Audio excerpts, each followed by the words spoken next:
دے گا۔ اے پیغمبر صلی اللہ علیہ وآلہ وسلم، ہم نے یہ قرآن تمہاری زبان میں آسان بنا کر نازل کیا ہے تاکہ تم اس سے پرہیزگاروں کو خوشخبری پہنچا دو اور جھگڑالوؤں کو ڈر سنا دو، اور ہم نے ان سے پہلے بہت سے گروہوں کو ہلاک کر دیا ہے۔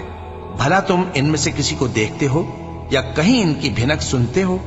شروع اللہ کا نام لے کر جو بڑا مہربان نہایت رحم والا ہے۔ طٰہٰ، اے نبی صلی اللہ علیہ وآلہ وسلم، ہم نے تم پر قرآن اس لیے نازل نہیں کیا کہ تم مشقت میں پڑ جاؤ، مگر ہر اس شخص کی نصیحت کے لیے نازل کیا ہے جو خوف رکھتا ہے۔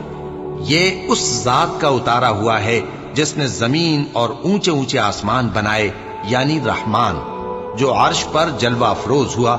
جو کچھ آسمانوں میں ہے اور جو کچھ زمین میں ہے اور جو کچھ ان دونوں کے بیچ میں ہے اور جو کچھ مٹی کے